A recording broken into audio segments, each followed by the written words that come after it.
ચાલો તો હવે ચોથા દાખલાને આપણે સમજી લઈએ. ચોથા દાખલાની પહેલા રકમ વાંચી લઈએ. શું કહેવા માંગે છે રકમ સમજી લઈએ. બરાબર.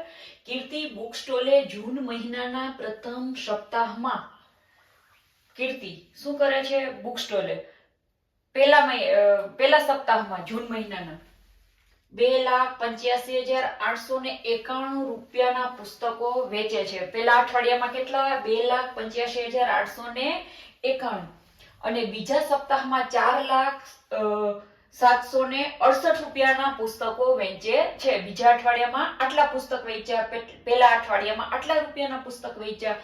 તો ક્વેશ્ચન શું છે હવે? 2 અઠવાડિયાના મળીને કેટલું વેચાણ થયું, એટલે 2 અઠવાડિયાના ટોટલ કેટલા રૂપિયાના એને પુસ્તકો વેચ્યા એ આપણને પૂછ્યું છે. કયા સપ્તાહમાં વેચાણ વધારે હતું? બીજો ક્વેશ્ચન એ છે કે 2 અઠવાડિયામાંથી ને કયા અઠવાડિયામાં વધારે પુસ્તકો વેચાણા અને કેટલું હતું?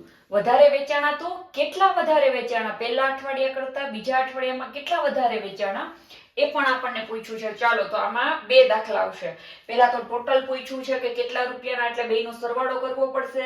અને પછી છેલ્લો ક્વેશ્ચન આપણને એમ પૂછ્યો છે કે કેટલા વધારે વેચાણા, તો આપણે એની બાદબાકી પણ કરવી પડશે. તો ચાલો પહેલા આપણે સરવાળો કરી લઈએ. પહેલો ક્વેશ્ચન કેટલા રૂપિયાના હતા? તો કે 2,85,891. પહેલા અઠવાડિયામાં આટલા રૂપિયાના હતા અને બીજા અઠવાડિયામાં કેટલા રૂપિયાના હતા? 4,07,68.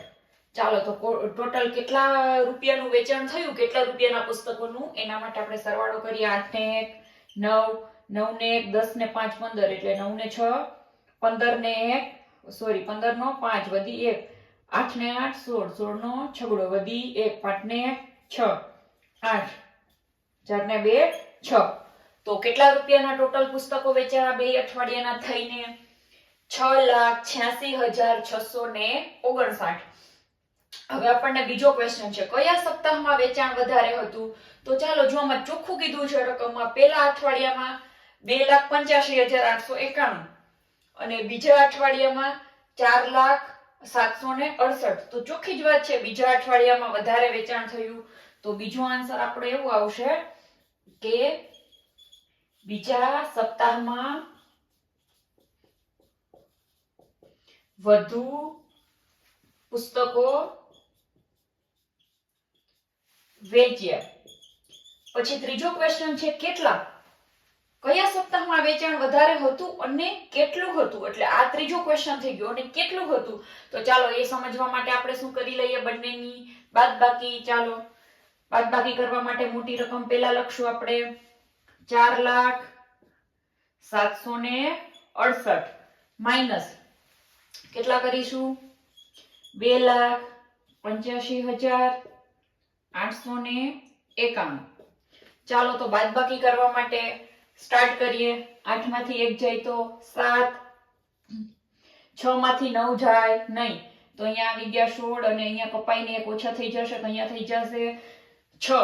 તો 16 માંથી 9 જાય તો 10 અને 5 15, એટલે 5 અને 1 6, એટલે કેટલા આવ્યા? ફરીથી ગણી લઈએ. 16 માંથી 9 જશે કેટલા વધશે? 1 10 અને બીજા 6, તો 6 ને કેટલા બચ્યા? 7. ચાલો 6 માંથી 8 જશે નહીં તો 6 કપાઈને શું થઈ જશે? 16, અને આ 0 છે એટલે 0 કપાઈને કેટલા થઈ જાય? 9. 16 માંથી 8 જાય તો 8, 9 માંથી 5 જાય તો 4. ચાલો ફરીથી અહીંયા 0 આવી ગયો તો અહીંયા કપાઈને થઈ જશે 9, 9 માંથી 8 જશે તો 1 અને અહીંયા 3 થઈ જશે, 3 માંથી 2 જાય તો 1. તો કેટલો આવશે જવાબ? 1,14,877 રૂપિયાના વધારે પુસ્તકો વેચાયા.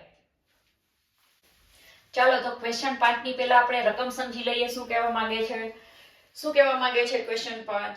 6, 2, 7, 4 અને 3 આનો આ જે આંકડા આપેલા છે એનો ફક્ત એક જ વાર ઉપયોગ કરીને બનતી સૌથી મોટી અને સૌથી નાની સંખ્યા વચ્ચેનો તફાવત શોધો. તો જો આપણે બેઝિક થિયરી વાળા ક્લાસમાં જેમ સમજ્યું હતું એમ સૌથી પહેલા આમાંથી શું બનાવવાની છે? બધા આંકડાનો ઉપયોગ એક જ વાર કરીને પહેલા સૌથી મોટી સંખ્યા બનાવો, પછી સૌથી નાની સંખ્યા બનાવો અને પછી બંને વચ્ચેનો તફાવતનો મતલબ શું થાય કે બાદબાકી. પછી એની આપણે બાદબાકી કરીશું. તો ચાલો પહેલા આપણે શું કરીએ, એક સૌથી મોટી સંખ્યા બનાવી લઈએ. કઈ સંખ્યા બને છે? ચાલો સૌથી મોટી સંખ્યા બને છે, સૌથી મોટી સંખ્યા કોણ છે? ચાલો સૌથી મોટી સંખ્યા બનાવવા માટે શું કરવાનું? પહેલા સૌથી મોટો અંક લેવાનો. આમાંથી સૌથી મોટો અંક કોણ આપેલો છે? 7. તો ચાલો પહેલા એ લેશું. પછી એના પછી કયો મોટો આપેલો છે? 6. તો પછી એ લેશું. એના પછી કોણ આપેલું છે? 6 પછી 4, એના પછી 3 અને એના પછી 2. એટલે કે ઉતરતા ક્રમમાં ગોઠવી દેવાનું એટલે મળી જશે સૌથી મોટી સંખ્યા. હવે આપણે મેળવી લઈએ સૌથી નાની સંખ્યા. સૌથી નાની સંખ્યા, બરાબર. સૌથી નાની સંખ્યા મેળવવા માટે શું કરવાનું? ચડતા ક્રમમાં આપણે ગોઠવી દેવાની. ચાલો તો સૌથી નાની આમાં કોણ છે? 2. એનાથી મોટી કોણ છે? 3. એનાથી મોટી 4. એનાથી મોટી 6 અને એનાથી મોટી 7.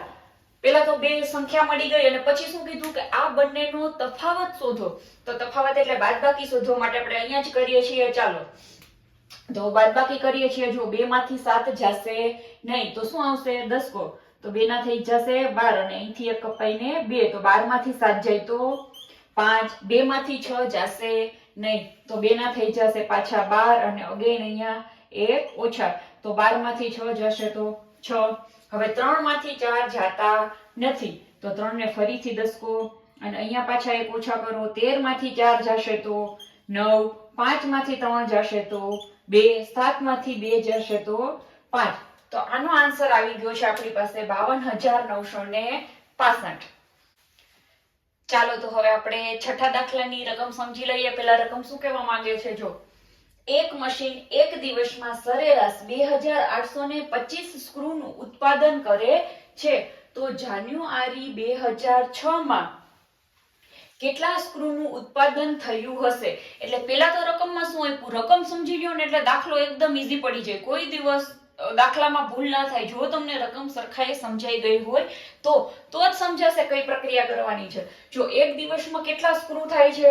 2825. તો શું પૂછ્યું કે જાન્યુઆરી 2006 માં એટલે આખા મહિનામાં, આખા જાન્યુઆરી મહિનામાં કેટલા સ્ક્રૂનું ઉત્પાદન થયું હશે? તો પહેલા તો તમને એ ખબર હોવી જોઈએ કે જાન્યુઆરી મહિનામાં કેટલા દિવસો હોય? તો જાન્યુઆરી મહિનામાં કોઈ પણ વર્ષની જાન્યુઆરી મહિનો હોય એટલે કેટલા દિવસ હોય? 31 દિવસ હોય, બરાબર. તો ચાલો પહેલા તો કેટલા દિવસ આપ્યા છે? 2825 સ્ક્રૂ. આટલા સ્ક્રૂ એક દિવસમાં. તો જાન્યુઆરીમાં કેટલા દિવસ હોય? 31, બરાબર છે. તો શું કરવું પડે? 31 સાથે ગુણાકાર કરવો પડે. ચોખ્ખી વાત છે. ચાલો કરી લઈએ. એકમની 0, 5 તેરી 15 નો 5 વધી 1, 3 દુ 6 ને 1, 7, 3 અઠા 24 ની 4 વધી 2, 3 દુ 6 ને 2 8. ચાલો હવે 1 વડે ગુણાકાર કરીએ એટલે બધી રકમ એમ જ આવે. 1 પચું 5, 1 દુ 1 અઠું 8 ને 1 દુ. ચાલો આનો કરી નાખો પ્લસ. અહીંયા આવી ગયા 5, 5 ને 2 7, 8 ને 7, 15 નો 5 વધી 1, 4 ને 5 ને 2 7 અને 8. તો કેટલા સ્ક્રૂનું ઉત્પાદન થયું હશે આખા જાન્યુઆરી મહિનામાં? 87,575. ચાલો તો હવે આગળના દાખલાઓ નેક્સ્ટ વિડીયોમાં સમજીશું. Thank you.